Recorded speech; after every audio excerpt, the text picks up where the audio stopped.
These aren't just normal shoes. They're banned from the NBA. One banned shoe lost an NBA player $200 million. Another banned shoe literally gave an NBA player superpowers.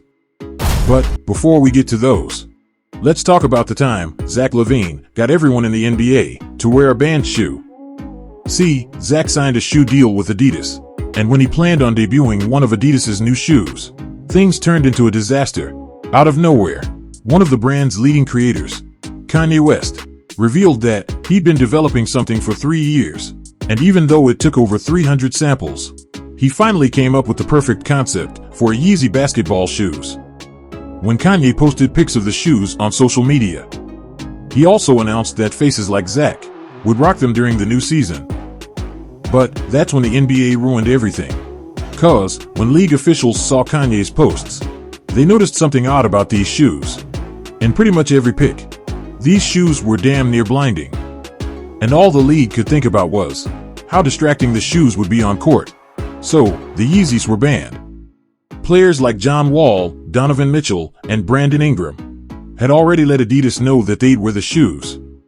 But nobody was more devastated than Zach LaVine. He loved the shoes.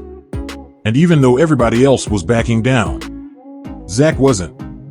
He came into the 2020 All-Star Weekend ready to be a pioneer. Right when Zach stepped on the court, he instantly laced him up. And that night when he pulled up for the three-point contest, Zach made history, becoming the first player ever to wear banned Yeezys. This was a monumental moment, 'cause not only did Zach go against the NBA's rules, he stood up for what he believed in, giving other players hope that they could make a change. And after Brandon Ingram saw Zach's ultimate sacrifice, Ingram knew it was his turn. So, the very next day, during his first NBA All-Star game, with all eyes on him, he walked right on that court rocking the Yeezys, becoming the first NBA player ever to wear them in a game. And ironically, Kanye himself witnessed it all courtside. So, he signed Ingram's shoes in front of everybody. Just look at the smile on Kanye's face. Man, you don't see that every day. At this point, he knew it was only a matter of time before his shoes went global. And after All-Star Weekend, another player stepped up. Andre Iguodala became the first player ever to wear them in a regular season game. But he didn't just wear them once, he wore them twice, even rocking a brand new color scheme. So, since the NBA saw a revolution taking place, they did the only thing they could. The NBA's first ever shoe unbanned. And when Kanye heard the news, there was no celebration necessary. Instead, he just decided to collab with an NBA player, Derrick Rose, and design an even crazier shoe. Wait, these are shoes? What the f am I looking at? We all know Kanye is crazy, but not as crazy as Stephen Curry. 'Cause he didn't just wear one banned shoe, he wore two within the same week. It all started in 2018. The Warriors wanted to celebrate Chinese New Year, so they designed these Chinese-themed jerseys. And Steph loved them so much, he created an exclusive pair of Currys to match. The Chinese Heritage Curry 4s.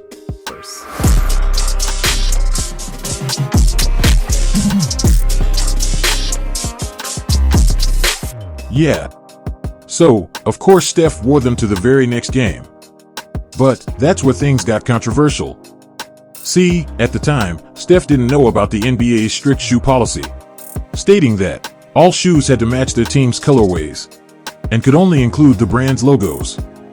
And Steph's shoes clearly went against those rules. But all that doesn't seem that bad, right? Wrong. 'Cause that same week, Steph violated their policy again. This time when he announced a shoe collab with none other than President Barack Obama. What's up, y'all? It's Steph. I have a special sneak peek of a one-of-one colorway, the Curry 4 that I'm wearing tonight. But these are the kicks right here. Now, I don't know about you, but to me that don't look like the Under Armour logo. So, that night, despite him dropping 25 points, the NBA let Steph know his shoes were banned. And to make matters even worse, later that year, the NBA ended up lifting the shoe color restriction.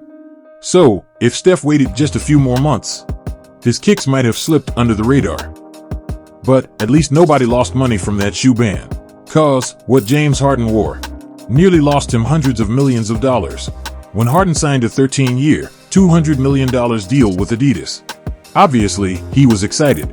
So, Harden and his girl, Khloe Kardashian, decided to celebrate. But when you're one of the most famous celebrity couples in the entire world, you already know paparazzis are lurking and waiting for you to slip up. And well, that's exactly what Harden did. Now, this pic didn't seem like anything too crazy, but just look at Harden's feet. Last time I checked, Michael Jordan never had anything to do with Adidas. So, cause Harden was caught wearing J's, this became a huge headline, and things got so out of control. The president of Adidas just had to step in. He told Harden, "You want to make your 200 millions for the next 13 years? You can't wear any other brand on the court, off the court, or even in your own house. Otherwise, we're suing your ass." And what Harden have to say about all of that? Well, Nike is cool. Adidas about to be amazing. Swag! But what if I told you what Kyrie Irving's shoes got banned for literally made no sense? Ever since Kyrie got drafted to the NBA, one legend always knew he deserved a signature shoe. This kid is young, Amazing. He's great, and I know what he's going to become. The kid gets a signature shoe from Nike. There's not many signature guys, and I was like, that is a signature guy. Now, getting praise from LeBron James. Of course, Nike listened. So, they immediately offered Kyrie a deal and planned to work on his first shoe, the Kyrie ones. And of course, Kyrie wanted the drop to be special. So, he not only took inspiration from LeBron's shoes, Kyrie included designs that represented his life story. On the side, he created a jagged design, symbolizing the Sydney Opera House and his birthplace of Australia. On the sole, Kyrie made sure it had his mom's name, birthday, and death day. And last, but not least, the shoes included Kyrie's jersey number. So, it was obvious that Kyrie put a ton of thought into these shoes, and he couldn't wait for the world to see. Kyrie planned on debuting his favorite colorway during a game against the Warriors, the deceptive red Kyrie ones. And during the game you could clearly see his bright red feet through every possession. The shoes stood out. They were exactly what Kyrie wanted. But the NBA hated them. And after the game, they broke some horrible news. During an interview with Complex, Kyrie let the world know, "I actually got fined from the league because it wasn't our team colors. Nike wasn't happy about it, but I was happy, 'cause that means they stood out completely." Now, this made no sense. If you look at the highlights, yeah, most players were wearing black and white shoes, but the colors of Kyrie's shoes weren't that different from his jersey. So, I don't know what the NBA was thinking. Anyways, another time the NBA went crazy is when one basketball shoe was banned because it gave players superpowers. See, for decades Nike and Adidas were on top of the shoe world, but one brand wanted to completely wipe out the competition. So, they designed something that no company could compete with. The APL concept ones. But these weren't like any other basketball shoes. They had built-in springs that could increase a player's vertical by over 3 inches. So, even Stephen Curry could put these on and dunk. But the NBA must not have been ready for all of that. 'Cause when they heard about the advantage the shoes gave players, they said, "Hell no," and hit APL with the ban. Now, APL easily could have fallen off. I mean, without the NBA's promo, they'd be losing hundreds of millions of dollars. But, instead, APL embraced the ban. And as soon as the shoes went public, they went viral. So, APL kept designing shoes to purposely get banned by the NBA. And eventually they dropped 2 more banned shoes. The APL Super Futures and the Concept X. And no lie, I'm sure all of us can see why these shoes got banned. Now, it's pretty obvious that APL ban was bad, but their situation wasn't as heartbreaking as Carmelo Anthony's, 'cause the NBA ruined the proudest moment of his career. Throughout Melo's life, he dropped 9 pairs of signature shoes, all representing a milestone of his career. And when it came time for his 10th anniversary, Carmelo wanted to create something that would change the shoe game. So, Carmelo worked with a legendary shoe designer from the Jordan brand to turn his dream into reality. To commemorate his accomplishments, Melo wanted to include elements from his previous shoes.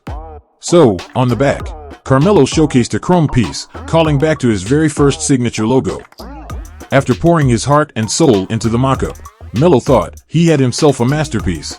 And after the new year, he began wearing different colorways. Throughout the season, he was playing out of his mind and fell in love with these shoes. But that's when the NBA crushed his dreams. Apparently, fans and players everywhere started complaining about Melo's shoes. They said that his reflective heel was way too distracting. And well, the NBA didn't want to risk blinding anyone. So, the shoes were immediately banned. But Michael Jordan knew how much these shoes meant to Melo. And he couldn't let his prodigy down. So, he had Melo's shoes redesigned with a non-reflective heel. And not long after, Melo was back on the court, rocking his favorite pair. Now, this isn't the first time MJ had to deal with a banned shoe. 'Cause when his got banned, it turned into one of the biggest mysteries in NBA history. Without even playing a single game, Jordan came into the NBA demanding a signature shoe. So, he immediately signed a Nike deal. At the time, the brand had just invented new technology, the air soles. And they knew how much Jordan flew in the air. So, they brainstormed the perfect name for his new shoes, the Air Jordans. This was pretty much a match made in heaven. But I'm sure neither Jordan or Nike knew how big of a deal this shoe would become. Nike hoped that, within 4 years of Jordan being with their brand, they'd sell at least $3 million worth of these shoes. And they were confident. 'Cause, at the time most players in the NBA only wore white or black shoes. So, Nike had a feeling that Jordan's red and black pair had potential to be groundbreaking. But that's when the NBA tried to end everything before it started. 'Cause not only did the league send Nike a letter banning the shoes, they threatened to fine Jordan $5,000 every single game he wore them. Now, it was rumored that Nike told Jordan to wear them anyway, and that they'd covered the fines. But the craziest part was, Nike and Jordan faked everything. Let's take a look at the letter again. It claimed that Jordan wore these banned shoes on October 18, 1984. But around that time, every game Jordan played, he wore a completely different shoe. And when I dug deeper, I found out that the Air Jordan ones weren't even out yet. These were the Nike Airships, similar to the Air Jordans, but with a slightly different look. But because they looked like Jordan's ones, nobody knew. And this became one of the most genius marketing scandals in sports history. 'Cause not only did Nike falsely advertise them as banned shoes, Jordan wore them to his rookie dunk contest, making fans believe he wasn't scared of any ban. So, all of a sudden, everybody needed a pair. J's became the first basketball shoes that were cool to wear off the court, instantly selling out every time Nike dropped a new colorway. And remember that $3 million that Nike hoped for? Well, in just 1 year, they completely crushed their goal. They made $126 million. All 'cause of a fake ban. Damn. Who would have known these shoes would be such a big deal?